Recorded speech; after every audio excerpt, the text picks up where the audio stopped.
Hey, you guys, on today's show, we got to talk about the tariffs. It was a blow, and then there was so much schadenfreude. I don't even have words for it. So we're going to talk about that. Then we're going to discuss Hillary Clinton, Satan's muse, popped out of her wormhole to grace us with the most unmitigated gall you've ever seen, and general Epstein news. And then finally, we are going to be discussing this week in Muslim effery. So stick around for all that today on the Angela Box Show. Hello, my name is Angela Box. Show your personality.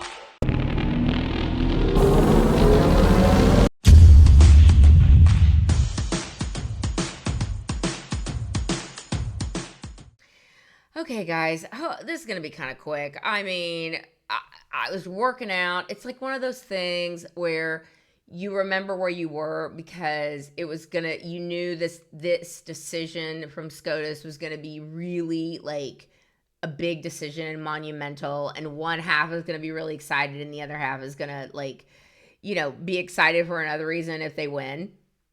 So when the tariff decision came down and it said SCOTUS strikes down the tariffs, I was like, y'all, I remember a couple months ago we had all kinds of people on these mean streets of Twitter telling us that it went really good in oral arguments. Like, I don't get it, man. And so when they struck it down, Trump came out and he was in full beast mode, man. I was telling my husband, I go, man, I love Trump like this. I love it when it's like impromptu and he's got a little bit of fire in his belly about something, like he's pissed about something. And the way he just can pivot and just not pivot, just go from thing to thing to thing to thing, like laser focused. So brilliant, this guy, like brilliant. First of all, I still don't know when the man sleeps, okay? But when he is upset about something and he kind of does something impromptu, it's generally speaking really great. And yesterday or Friday was no exception. Okay, so the first clip I'm going to show you is not actually from the conference, although Trump did talk about this guy at the press conference. He went to Georgia the day before, and he told the story. And, again, the media will not talk about this. Have you seen it on the media? Because it's about an average American talking to the president and saying, your policies are helping me and helping us. You've got thousands of businesses all over the country the same thing. We've taken it away. They were ripping us off. Every country in the world was ripping us off. And to think that we have to be before the Supreme Court on a thing like this. Here's a man virtually going out of business, and now he's got a thriving business, hiring people, can't get enough people. And it's all because of tariffs. I had Novartis come in yesterday, a big drug company. They're building 11 factories, 11 drug plants for prescription drugs in the United States. I said, why are you doing that? He said, one reason, tariffs. And what this man said, that the media won't report, but I am so glad that Trump said it. He said that, Mr. President, until you came in, he had a steel plant. He said, we were working one day, what did he say? One day a month or something crazy. One day a month. And he said that since you came in and put those tariffs down, we are working double shift. We're going to have to go to 24 hours soon. People are having overtime out the ass. I'm hiring people like I've never hired anyone before. And he said, Mr. President, it's like that up and down, up and down. So the people he knows, the business owners he knows, are saying, because of tariffs, we're not going to go out of business. Because of tariffs, we actually have a fighting chance. And, I'm old enough to remember all you little populist Democrats, like the Ralph Nader types or the Bernie Sanders type even. Like, you used to think that building in America was a good thing. I mean, like, you literally are the head bitches of all the workers' unions. Further, what they have said is that we need to not worry about manufacturing in America, because what we should establish is a policy of unfettered free trade. We don't need tariffs. What we need is to allow corporate America the freedom to throw American workers out on the street, people who are making 15, 20, 25 bucks an hour, health care, pensions, throw them out on the street because somehow, Madam President, we are going to create wealth in America and good paying jobs in America as we shut down plants. We move to China, corporations there pay workers 20, 30 cents an hour, and we bring the product back into this country. And anyone who goes shopping in a mall knows how difficult it is today to find the product made in America. But that is the philosophy. And I have to say in that regard, the champion, and he is honest on this one. Senator McCain has been criticized recently for not being the most honest candidate we have seen in terms of his ads and so forth. He has been honest on this one. He is the lead advocate of unfettered free trade. And that's an also important part of this right-wing ideology, that it is good for America that corporations can go to China and bring products back into this country. Like, when did it become okay for you to take a shit on the American worker and to just dismiss that person as MAGA? And we don't care about that guy. That guy's, ew, he's got herpes. Like, get away from me. When did it become like that was your stance? When you started sucking the teat of all these globalists, and yet you still claim to say with a straight face that you care about the working man. But those tariffs, no. I like that we pay outrageous tariffs to ship our goods overseas, and we don't collect any money from these a-hole countries who are literally bending us over the couch and doing unseemly things to us with no lube. Okay? So basically, yeah, the Democrats are like, no, man, we have such TDS, and this is it too. They're like, our TDS is such an 11, okay? It's an 11 24/7, all right?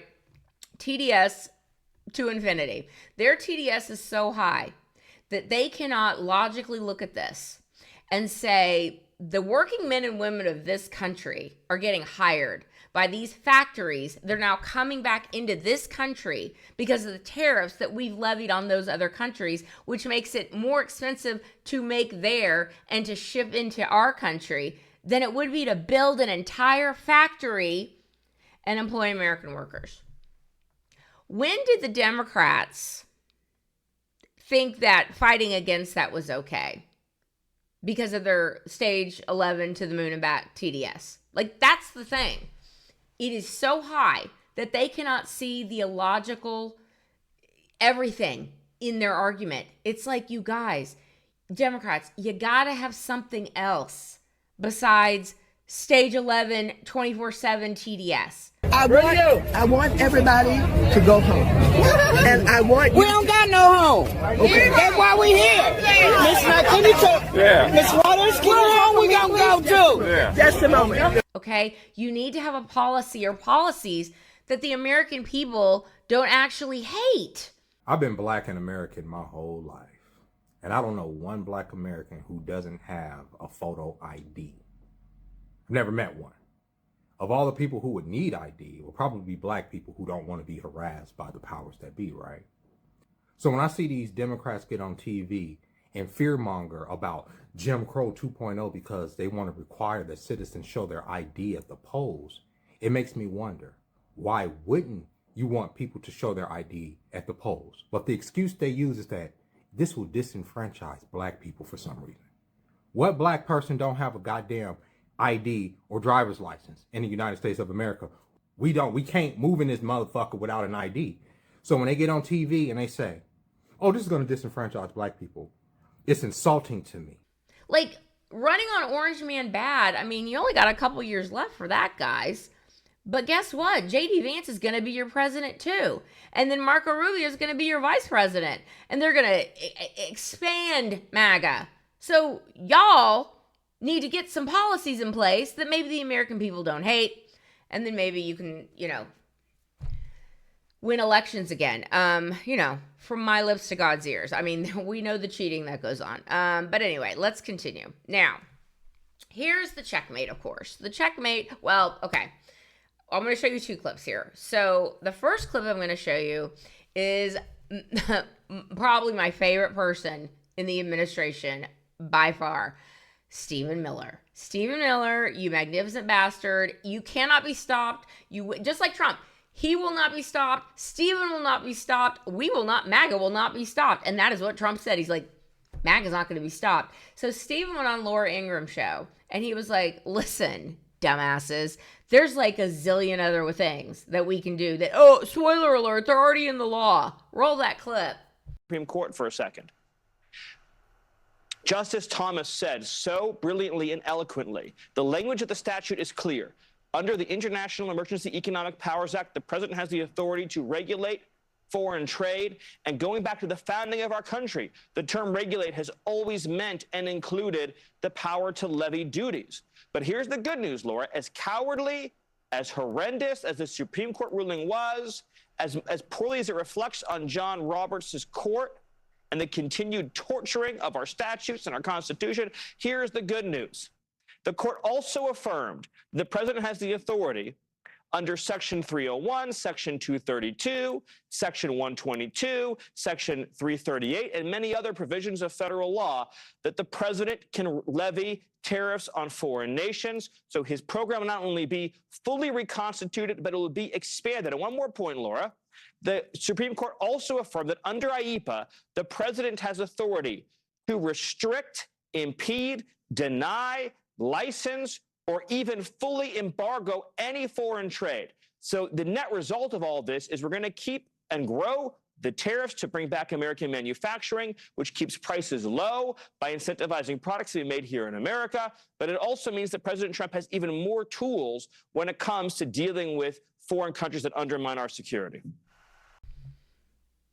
And so when some, idiot reporter was like, Mr. President, why don't you just when he basically gets up there and he says, listen, we've got all kinds of alternatives. Actually, let me roll that clip first. He talks about the disappointment of Amy Coney Barrett and Neil Gorsuch. And he basically was like, those appointees that I put on the court, you need to stop worrying about the political atmosphere in Washington, D.C., okay? Because the American people, well, first of all, you shouldn't be swayed by, having to walk among the crazy people all day long. I get it. Amy Coney Barrett, and they all live in Washington, D.C. or, right out in Virginia. I get it. You have to see these people. And it must be really uncomfortable when leftists, spit at you and call you a piece of shit and all the things that we know that they do, okay? So I have empathy for your plight being a sane person living in Washington, D.C., among the crazies. However, Washington, D.C. is not the United States. And I assure you, Amy, and I assure you, Neil, that at least probably 55 to 60% of the American people supported the tariffs. It did not drive up prices like leftists told us they would.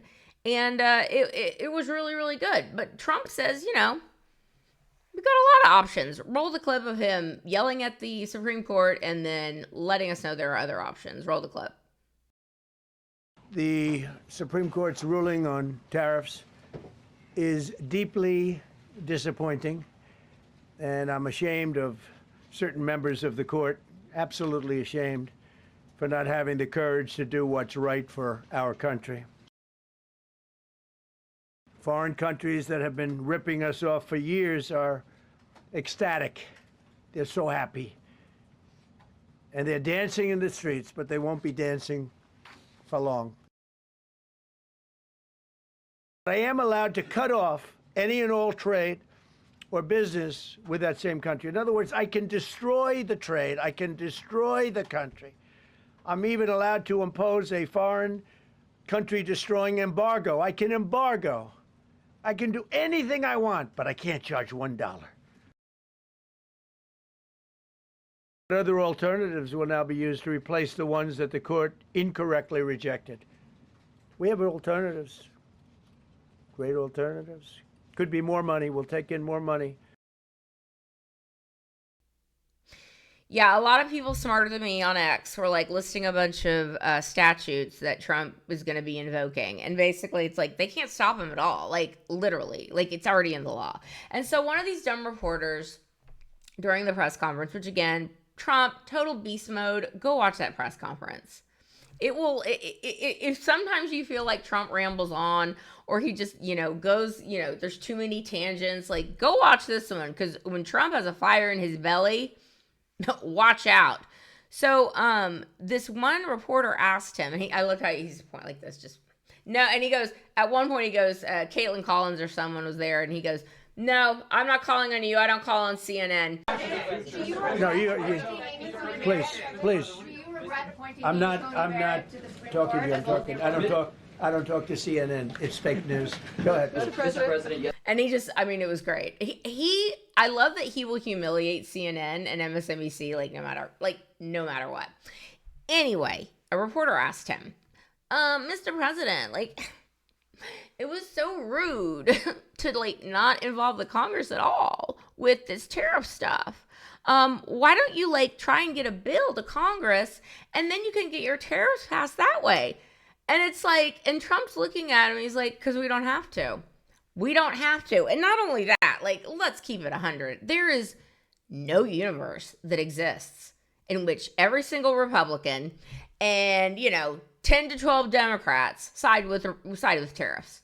Will not happen. So this is a disingenuous question by an a-hole leftist reporter who's trying to say, oh, there Trump goes again. He's doing all that dictator stuff, you guys. He's not even involving the Congress. And it's what is the effing point? Because they're worthless. So, there's a couple of Republicans that are all just real excited about this.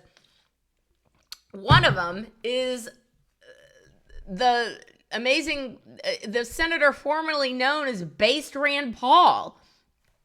I don't know what the hell happened to Rand Paul. I don't know who he owes money to, but I know his allegiances have shifted dramatically in the last few years. And Rand Paul was none too pleased with this. He was pleased with this tariff decision. He was like, yeah, it's really a good decision. I love the fact that we have a $35 billion a year trade deficit. And for the first time, we've lowered it by 30% in 35 years or something whatever the stat was. Because of the tariffs, our trade deficit is the lowest it's been in 35 years, meaning the imports and exports, it's the lowest it's been in 35 years, and prices are not going up, and gas is coming down, and we're going to get a handle on all kinds of affordability things that tariffs are actually helping. So Rand, anyway, the point is, can't get it through Congress, won't happen. I don't know what the hell happened to Rand Paul, but I suspect it was not good. But he wasn't the only one, you guys. There was a couple other Republicans who were like, I'm not. Even if he did put a tariff bill, I'm not voting again, which is why, you know what it is? It's once again, the Democrats are Wile E. Coyote and Trump is the Roadrunner because they fell for it again. They thought, y'all, now that I think about it, and Trump even said it, he was ranting and going crazy on Truth Social about if tariffs are not upheld, this is the end of our country and all these things. All the while, he had these aces in his back pocket. These section whatever, 4 or 5 of them. That's hey, not only can we tariff countries still, but we're going to make it's going to actually be a lot higher. It's so genius, so amazing, such a roadrunner move. I stand, Mr. President. I stand. And that is what the left is starting to figure out. They're like, oh shit, did we fall for it again? Did we actually fall for it again? Where we were rooting against tariffs? And Trump's like, no big. I'll just tariff them more this way and I'll get more money out of them. Trump remains undefeated. And that is why their TDS is at an 11 at all times. Because they're arrogant assholes who could never admit they were wrong. So that's the hill they're going to die on. So flame on, idiots. Okay, guys, we'll be right back.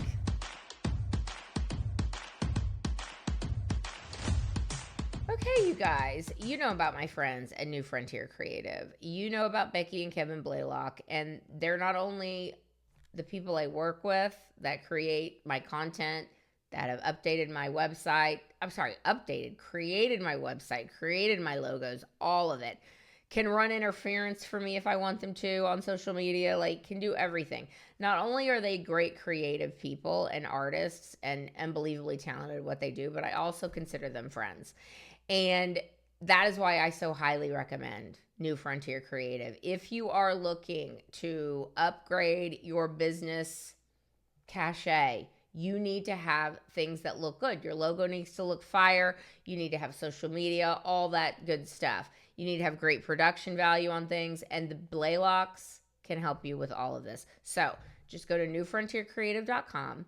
And when you use my name, Angela Box, you're going to get 15% off your whole order. So just bundle everything together. Do it all at once. One fell swoop. Boom, done. And you're going to be working with patriots that don't hate you and that do impeccable work. newfrontiercreative.com. Check them out.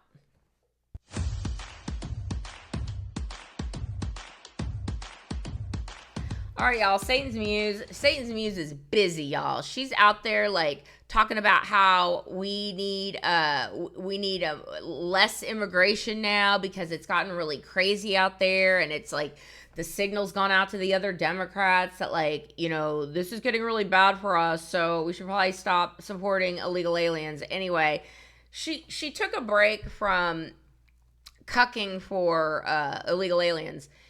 I'm sorry, cucking for illegals. They don't care about illegals. They just want the power and their votes and the money that they provide. Anyway, the Great Replacement Theory is a thing, and it's real. Okay, she, in between doing that, she was like, you know what I think would be a great idea while I'm in Munich and getting, like, scolded about wokeism and transgenderism? If you didn't see this last week, this is worth it.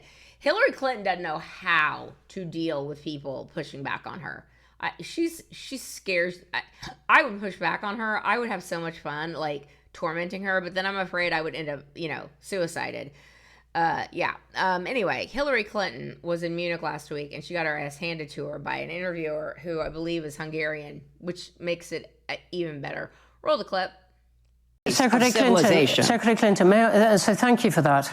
And you got. You really mean that? Yes, I do. I do, and you got several rounds of applause there. But I'm really interested in the line that our discussion is having already, which is a battle within the West between conservatism and liberalism.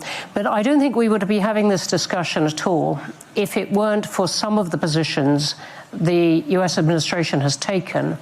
And let me take one of them, which is Ukraine, which is obviously at the center of the Munich discussions in the past couple of years.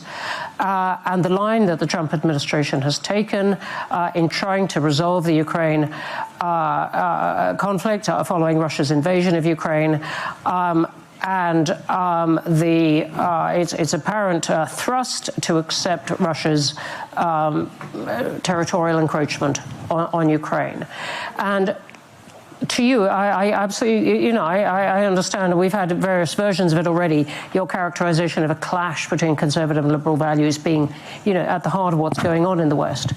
But in this particular one, a security issue, one that involves international law, whether countries still respect those international laws laid down after the Second World War, do you think that that brings a new rift within the West? Ukraine, the US's position. You're talking to me? Yes, I am. I think that the Trump administration's position toward Ukraine is disgraceful.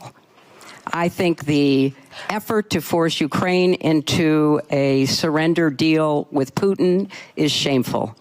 I think the effort that Putin and Trump are making to profit off the misery and death of the Ukrainian people is a historic error and corrupt to the nth degree. And so I believe Ukraine is fighting for our democracy and our values of freedom and civilization on the front lines, losing thousands of people and having their country destroyed by one man's mania to control them.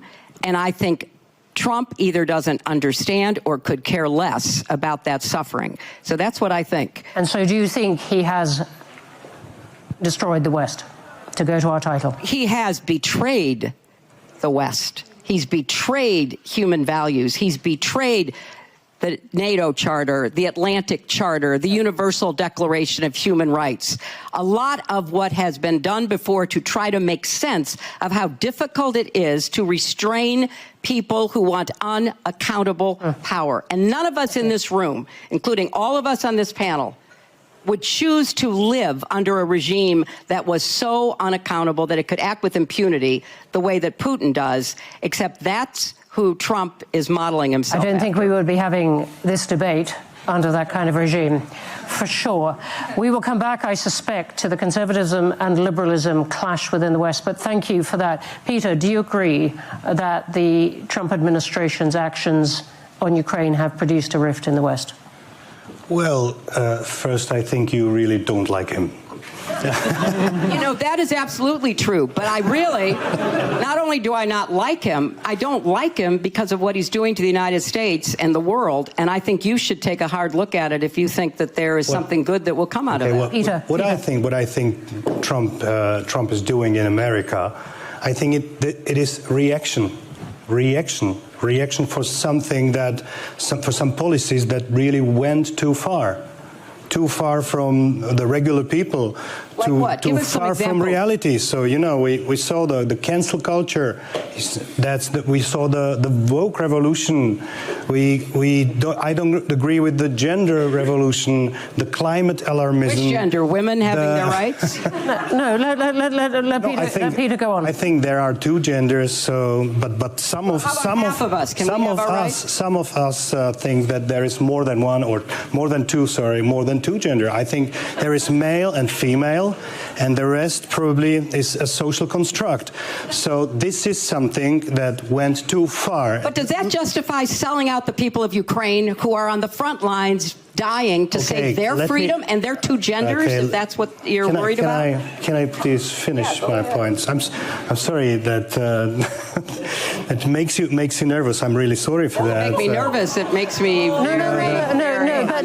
but seriously, can we let Peter finish, please? Can we let Peter finish, please?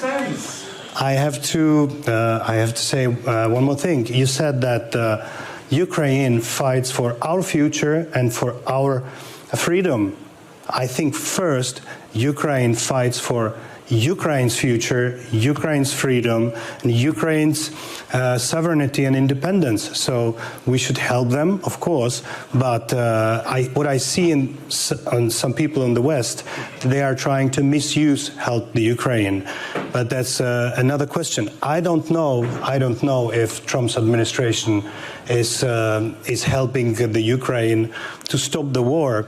I believe that there is such an approach. I don't see any other strong geopolitical player who would be able to force Russia to stop killing the Ukrainian people and stop destroying their country.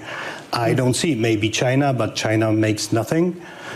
I don't know if the pressure, if Trump is forcing Russia in the way that they will stop the war. I don't know. I only see that the only Americans right at the moment can make it. I see the dialogue. Do you think Europe could put more pressure on Russia, for example, by putting pressure on Turkey, by targeting the refineries of oil more, and so on? I think Europe also makes some pressure. We release sanctions. We do what we can. But I think the Russians, they probably don't care. When I visited Ukraine, I saw the goodwill of all people in Ukraine. They were really united and willing to stop the war. But they keep fighting. There seem to be. They also made some steps that probably a year ago no one from them would allow to say or even suggest. Now they are ready to make some steps back. Now is ball on the Russian side, but I don't see any goodwill on their side. So indeed, we probably are agreed on that. After getting her ass handed to her by the transgender stuff and the woke stuff, and having to admit that, we don't stop talking about how great illegals are, like we're totally cooked. She thought after that humiliation ritual, she decided to sit down with BBC because I guess she was like, I mean, I know Prince Andrew has been arrested. I don't know if he'd been arrested then, but it was around that time. And I would imagine that some people got some heads up.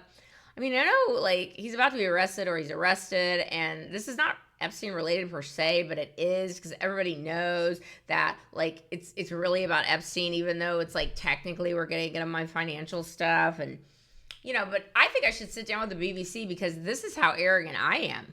I'm Hillary Clinton, bitch. Okay? Who are you? Who are you, and how dare you fix your face to even ask me these questions? And that is what we're dealing with here, because Hillary Clinton thinks she's above it. I mean, she is Satan's muse after all. Like, she runs that satanic playground, okay? Like, she's the head bitch in charge of all y'all bitches, okay? And so if she's sitting down with you, you damn sure aren't going to be asking her any questions about Epstein. But just in case you do, she's got some really great answers for you. So the first question she asked this reporter was like, I'm paraphrasing here. Let me put my glasses on. Can't read anything. Hillary Clinton laughs after she's asked about salacious photo of Bill Clinton in a hot tub with alleged Epstein trafficking victim. So we're gonna roll that clip of Hillary Clinton like explaining why Bill was like in that pool. Like, what is wrong with you perverts? Like, it was totally innocent. Roll that clip. What was your reaction when you saw some of the material that has been released? I'm thinking, for example, of images of your husband apparently in a hot tub in a swimming pool on Epstein's plane. What was your reaction to that? And do you know the context surrounding some of those images? Absolutely. And it wasn't a hot tub on a plane. It was one of the stops they made to look at philanthropic and charitable work that my husband has done, saving literally millions of lives around the world. It turned out that was done long before there was any public awareness and certainly any conviction of any crime by Jeffrey Epstein.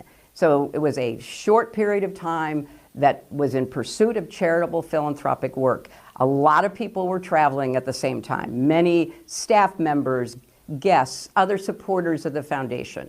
If Bill and I had a penny for every person we've taken pictures with, we would be extremely rich today. I mean, y'all, this heifer says it with a straight face. This heifer, who we know, went to Epstein's ranch. This heifer, who we know, had Ghislaine Maxwell at her double-bagger daughter's wedding, okay? This woman who helped start the Clinton Foundation, the Clinton Initiative, Jeffrey Epstein's main bee, okay? And Jeffrey Epstein, like, come on, man. Come on, man. Like, that's what you're saying? Okay. That was a pretty lame-ass answer, but it's, you know, it's on brand. Because remember Hillary Clinton in, like, 92 or something like that? She's like, I'm not some Tammy Wynette person that's going to stand by my man, but at the same time, they're all trailer park trash. Like, that's same energy. Okay. Now, not that I'm saying that they have a sexual relationship, because obviously they do not. But she knows from whence her power comes, so she knows to protect the king at all costs. Now, the second thing she said was, Hillary Clinton caught in a huge lie as she breaks her silence regarding her and Bill's ties to Jeffrey Epstein. Okay. She claimed that Bill had done, y'all, I think you need to see the video. The video is what does it justice, but again, I slow clap at the unmitigated gall and the audacity. Roll the clip. Do you regret the links that there have been? You know, we have no links. We have a very clear record that we've been willing to talk about, which my husband has said. He took some rides on the airplane for his charitable work. I don't recall ever meeting him. Did you ever meet Ghislaine Maxwell? I did on a few occasions, and thousands of people go to the Clinton Global Initiative. So it to me is not something that is really at the heart of what this matter is about. They are accused, and in both cases were convicted of horrific crimes against girls and women. That should be the focus. And I mean, she's like explaining everything away. She's like, yeah, I met Ghislaine 3 times. Like, yeah, she was at the wedding. Like, so what? Like, what's that mean? Anyway, she is just, she's next level, man. Like, I fully believe that she thinks she is truly Satan's chosen one. And, like, she's good. Like, Satan's going to protect her no matter what. I think a lot of these people think that, honestly. Okay, now, speaking of child touchers, because aren't we finding out that so much about Q, has been proven 100% correct, which is why they silenced it, and which is why they shadow banned people and took them off Twitter like they did to me. If you talk about it, like, for, you know, that's weird. Like, I don't see you freaking out over people like really obsessed with UFOs or Bigfoot, or the fact that maybe we didn't land on the moon, which my sister completely believes right now. Like, I don't see you going out of your way to shut down those conspiracy theories. Why this one? Oh, I think we know why. So, Pizzagate, as we all know, as we've all been following for many years, and, you know, the normies are just catching up. So, you know, welcome aboard. We're happy you're here.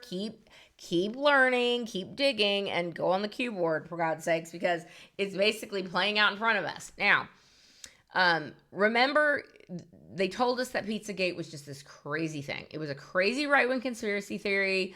You know, John Podesta is as clean as pure as the wind driven snow. He is a valued member of the Washington elite. Like, what are you saying? Like, so what if he's talking about getting pizza and hot dogs and, like, weird uses of the word walnut and sauce and handkerchiefs? Like, and your point?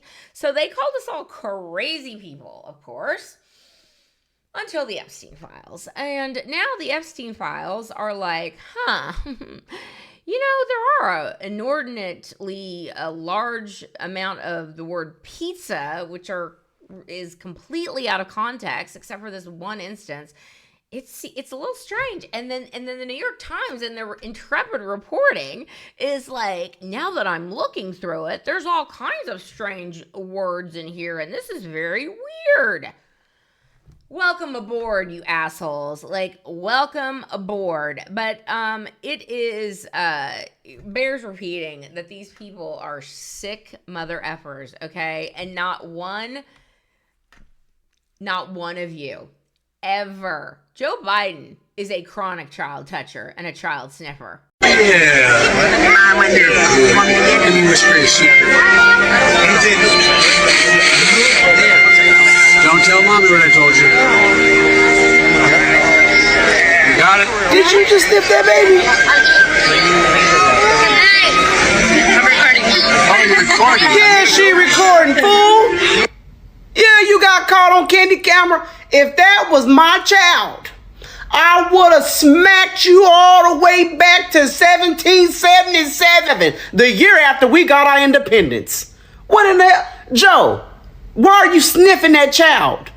Do you got a cold?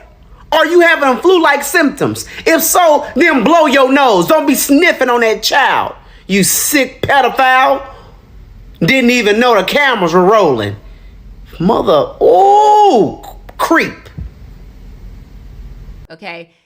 His daughter talked about showering with her dad when it was horribly inappropriate. Not one of you has ever brought that up, but yet you want to say that Donald Trump is a rapist and Donald Trump is a pedophile? Where's all your energy for videos like this? Roll the clip of Joe Biden molesting children right in front of us. For their trust and confidence. I've got a lot of thanks to give out here. First and foremost to my perfect wife. Don't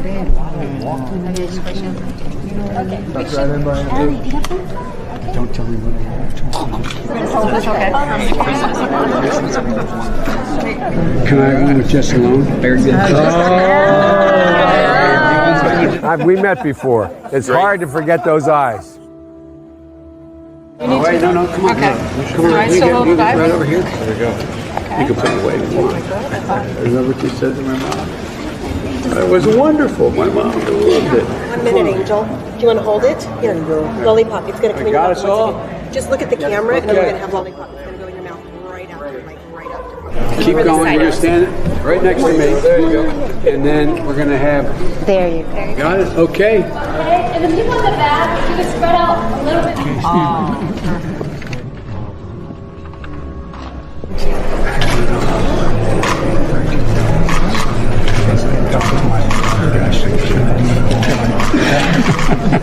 You're the front row. Do you remember what I told you? No, not smile. No date till you're 30. Hey, Angel, how old are you? You're 12. What's your name? How are you? The problem is, You know, you guys, you got a hard time. Yeah. You know what I mean? All right, sister. I like kids better than people. Yeah.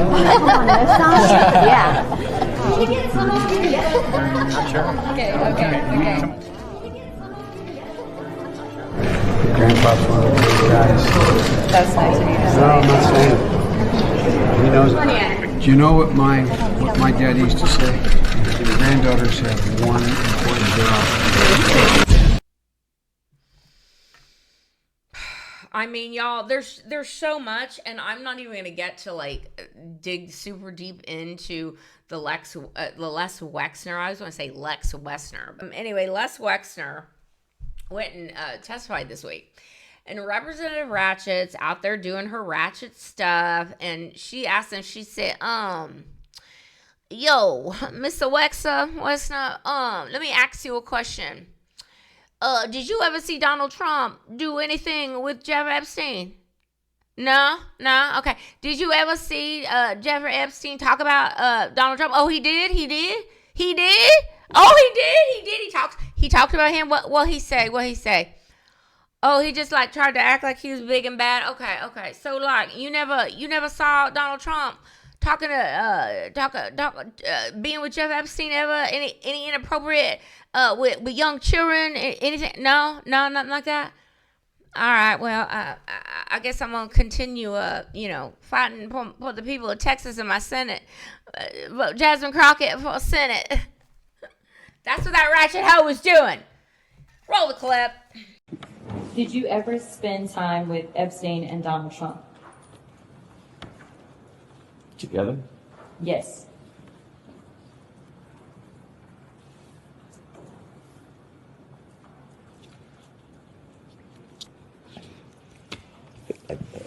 I would answer this question accurately. I would go to some of the Victoria's Secret fashion shows because it's very important to the brand. At some of the fashion shows, Jeffrey was there and some Trump was there. And I remembered, because Trump would always introduce himself to me. And I always thought it was kind of odd that he was at the fashion show because he had nothing to do with fashion. So the coincidence of them being together at an event, it could have been that, but I have no specific recollection. I never had a social or like a drink or a cup of coffee, something that would put them together.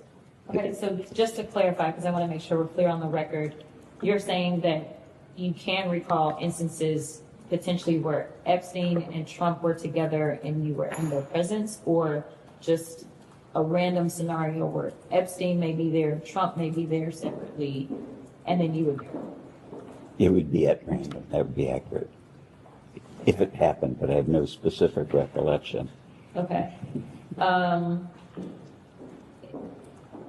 Did you ever see or become aware of President Trump having a sexual relationship with a person who was introduced to him by Epstein or Maxwell? No. Has Donald Trump ever discussed Jeffrey Epstein with you? Nope. Did Jeffrey Epstein ever discuss Donald Trump with you?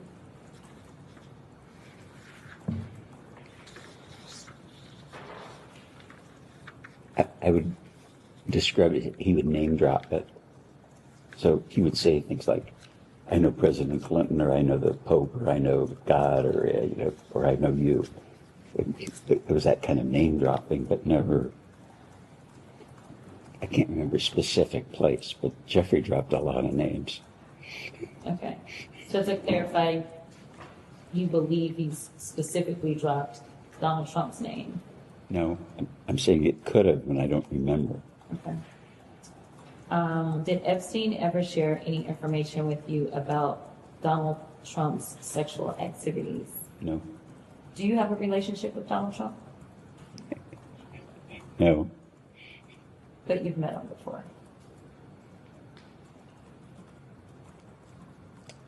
He introduced himself to me at the fashion show a couple of times, but I wouldn't say, hello, how are you? Like you say met, like in We knew each other. We don't know each other. He wouldn't. I'd be shocked if he remembered me. Okay. And I know that you specifically mentioned the island, that you have been to Jeffrey's Island. Do you recall seeing any of those persons that Jeffrey Epstein would name drop while you were on his island? No, nobody was there but Abigail, myself, Jeffrey, maybe somebody cutting grass or something. There was a maintenance person, I think. I don't specifically recall. I know for sure I was there. Abigail was there. Jeffrey was there. And there wasn't anything abnormal about the appearance of the home on the island, and the reason that I asked, just to give you clarification on what I mean by abnormal, we've heard reports of people being thrown off when they walked into his home in New York because there was a massage table that was just sitting randomly in the middle of a room. Did you see anything like that when you visited any property that belonged to Jeffrey Epstein? Well, first to clarify, when we visited the island, there was like a Pueblo building, like maybe a one room and a bathroom or something. It was pretty crummy. And the island was crummy. There were no trees, there was no sand, there was no beach. It was just, it's a kind of a peculiar thing. It was an island, but it was like a pile of rocks. It was just, I was kind of shocked.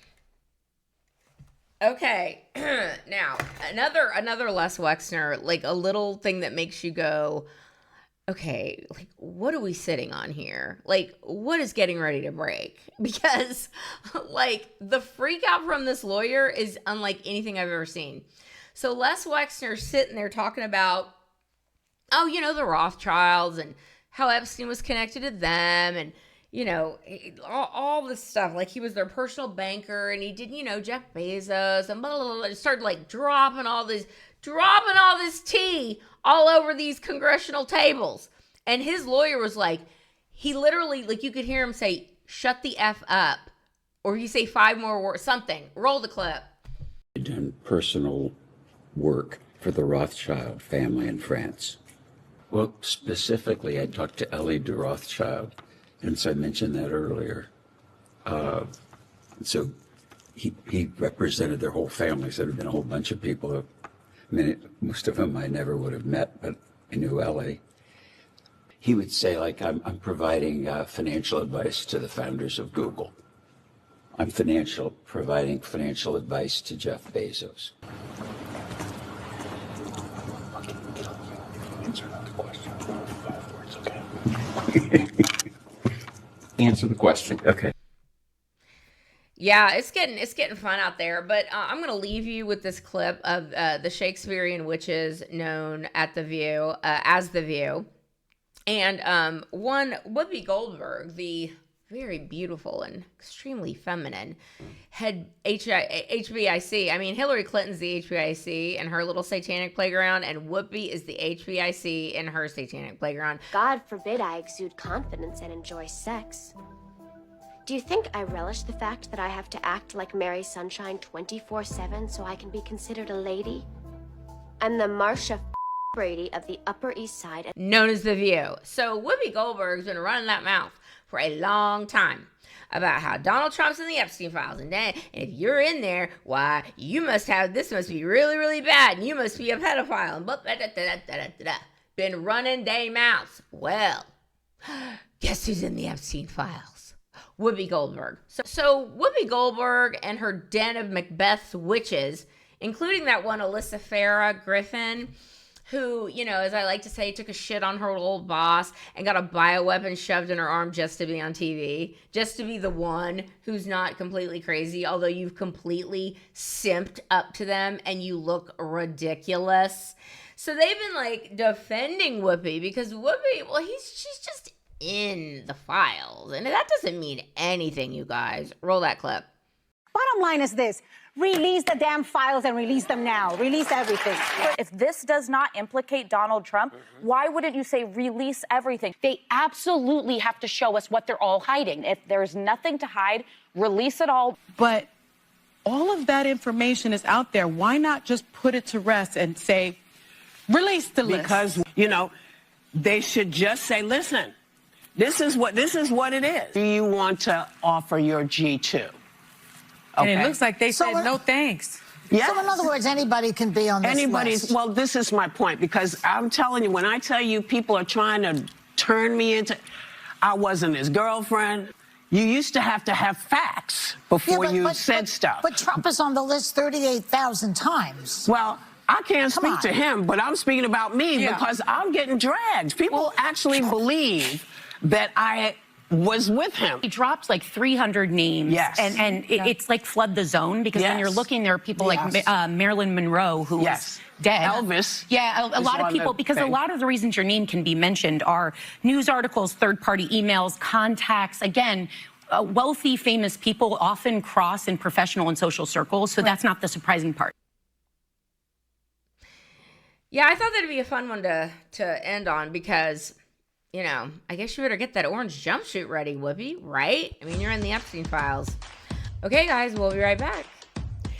Okay, you guys, you know how much I love Angel Lift. Angel Lift is this genius little thing that you put in your mouth, these little plastic silicone bands, and you put them in your mouth, and it plumps out your lips, and it makes you truly turn back the clock, okay? Because as you get older, you're going to notice, if you're not there yet, you'll notice soon, your mouth is going to start puckering up like it looks like you've been smoking on Marlboro Reds your whole life, okay? And as someone who drinks out of a straw and has my entire existence, basically, I've got that problem. And when I found Angel Lift, I don't know how I came across them, but I found them, and I've been using them religiously for years. And I sleep in them, and they're going to say, don't do that. Please don't do that. But I do. Whatever. So when you go to angellift.com and use the code Angela Bach Show, you're going to get 10% off. Trust me when I tell you, especially ladies, okay? It's not a cute look to have a wrinkle mouth, okay? Get you some Angel Lift and stave off the visit to the filler lady, okay? Because you can get the same look as filler without having to get filler, and for a lot less money. But trust me, get the professional grade ones, because those are the best ones. angellift.com/Angela Bach Show. Okay, as we all know, Islam is truly a wonderful religion. The way they treat their women. و یک قسم حیوان خلق کرده و اون زنها و خانمها هستن. اینا عین گاو و گوسفند هستن. حیوان هستن. ولکن و خدا خلقشون کرده برای استفاده مردها. فقط واسه که مردا وحشت نکنن، این زنها را به شکل خود انسان خلق کرده. اگر نه اینها عین همون گاو و گوسفند و عین همون اسب و شتر و الاغ هستن. The way they treat their bacon, the way they treat children. عمر می چې دی یو سال کېږي چې عمر می دی و شپږ میاشتې کېږي چې واده کړی می دی. وخت چې واده نه ونه کاغذان مې ټولول، خپل مور سره هم لږ کارمار کوم، مور مې مریض دی.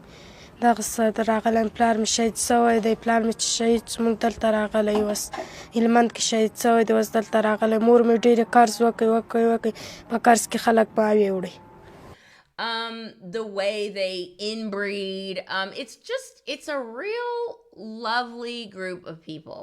Now, every week we can have a show about the effery of Islam, but this last week was real stupid.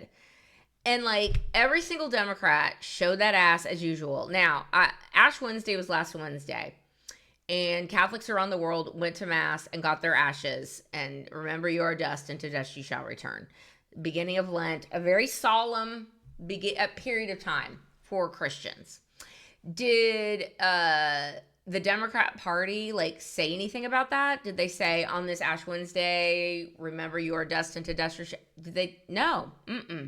Nowhere. But you know what they did do, of course, they gave a bunch of happy Chinese New Year's and enjoy Ramadan, like whatever, like every Muslim holiday, every Chinese holiday, they were out there simping for them. But they couldn't even bestir themselves to wish Christians around the world a blessed Ash Wednesday. Anyway, that is neither here nor there. It just continues with this theme here. Because Muslims are a very prickly bunch, and because the woke ones are just as insufferable can be, Randy Fine, a congressman out of Florida, got the internet just all up in a tizzy, got the Islamists and all their feelings. He got all the Democrat cucks and simps, like, you know, bootlicking any Muslim they could find, be like, I'm so sorry, they're so racist. Anyway, Randy Fine, who is a congressman out in Florida, was responding to a story in the Daily Mail. And this is what the Daily Mail said. And I will find the tweet and read it to you also. The Daily Mail said, famous Palestinian activist calls for dogs to be banned as, quote, indoor pets in New York City because they are un-Islamic. And y'all have seen pictures, or maybe you haven't because the media is lying to you and lying by omission and not talking about the Islamification of the largest city in the country right under our noses. The calls to prayer in Times Square or lying. Okay, roll that clip. Allahu Akbar, Allahu Akbar, Allahu Akbar, Allahu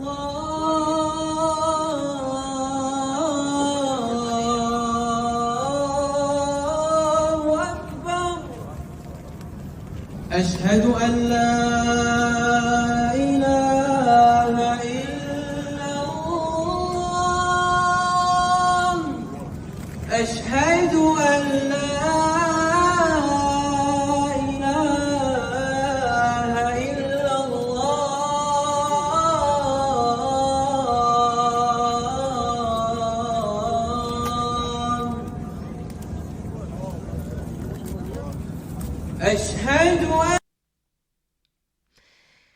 It's not good, you guys. It's not good. And the religion of peace continues its rampage. You guys, as I'm looking for the original tweet, I came across this.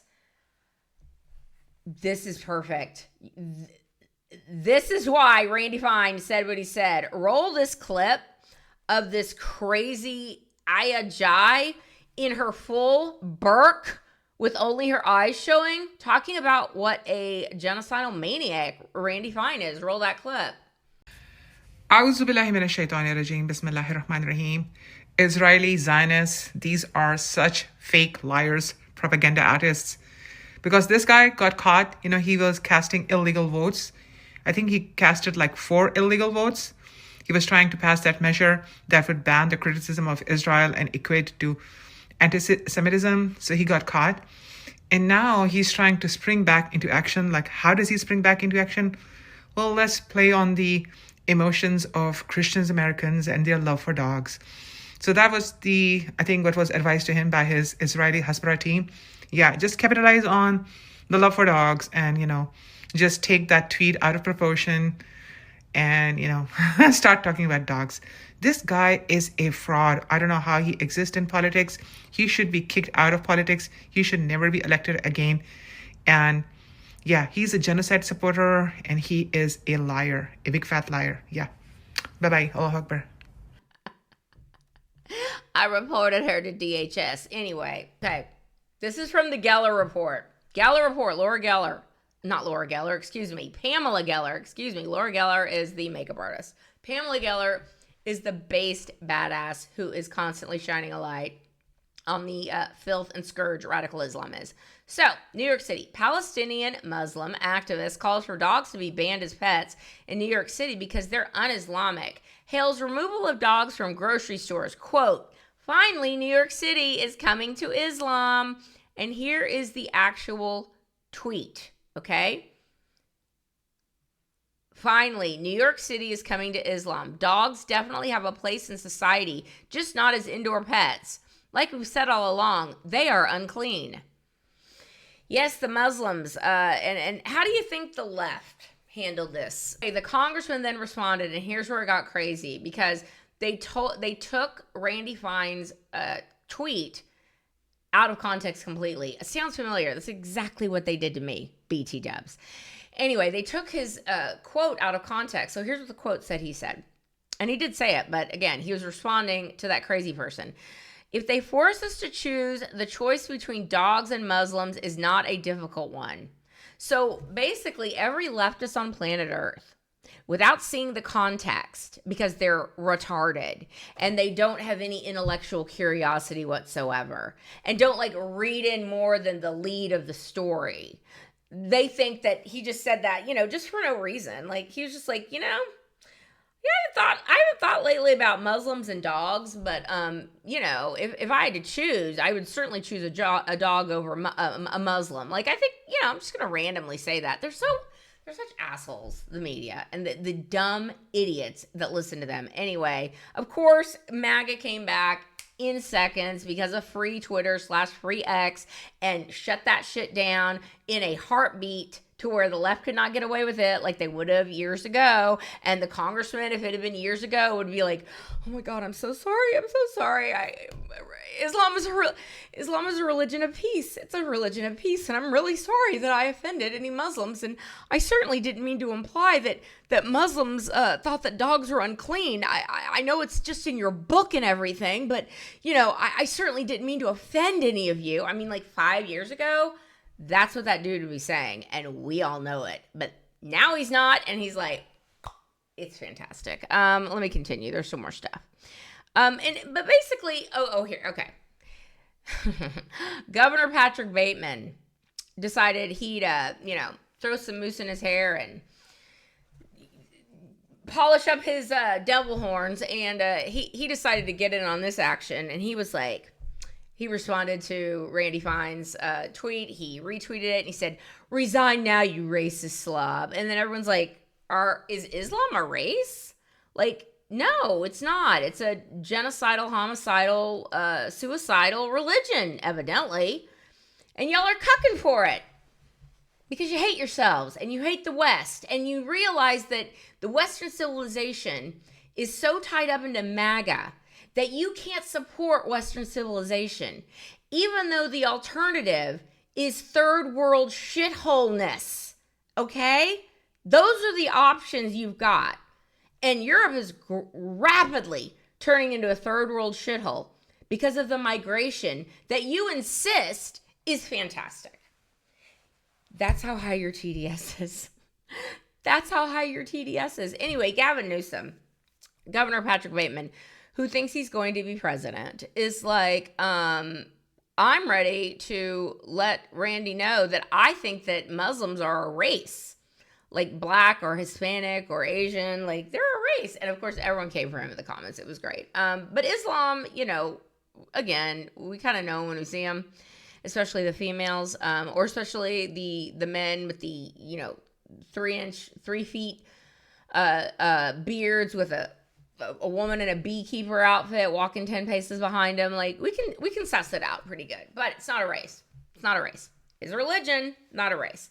Finally, let's discuss, there's a couple of stories here with Ilhan Omar, the gift that keeps on giving.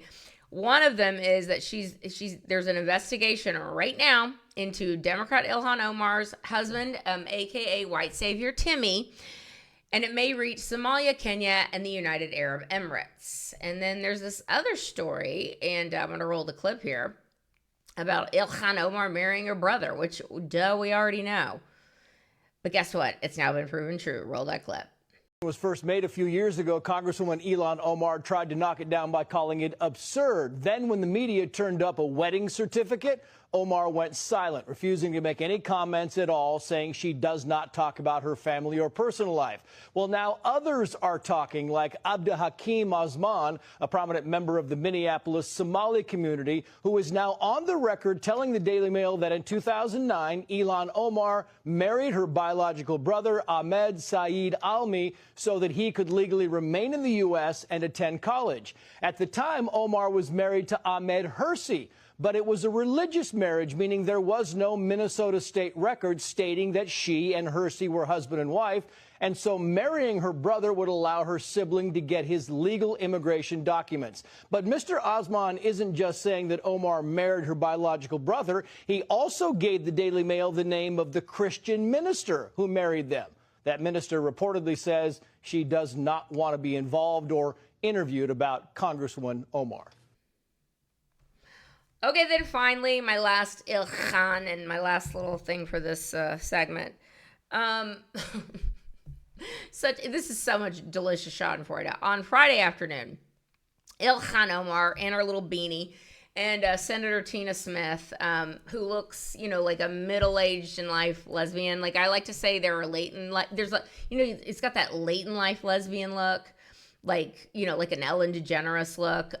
This one's like a middle-aged lesbian in life. Like she became a lesbian middle-aged. This is the look. This is what she's going for. Anyway, Tina Smith was there, and they were talking about that they were really, really super, super serial and very, very mad that they went up to DHS to demand the release of their constituents, aka the illegals, and they found out that, oh my God, you guys, DHS already deported them. Roll that clip. Thank you.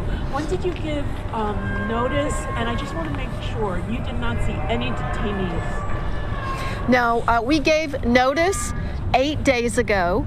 We got confirmation yesterday that we were going to be allowed in. And the last detainee was taken out at 11:30 a.m., 30 minutes before we were set to arrive. What about the children who were released in T-shirts on Wednesday? And we also did ask, how many people came through today, which is why it felt convenient that no one was there. They said 10 when we first got there, and 10 were gone, and then they said there were another 5. And so I circled back and I said, can we go and see the 5 that are here, because we have privacy release forms? And they said, no, we cannot permit you to go into the cell to see the detainees. And I said, well, we don't need to go into the cell. We can, put the forms, slide them in, and then we can look through the glass and see what their conditions look like. And then they oohed and ahed for a little bit, and then conveniently, as they were taking us towards the cell, someone said, there's not a single person left, and they took us into an empty cell.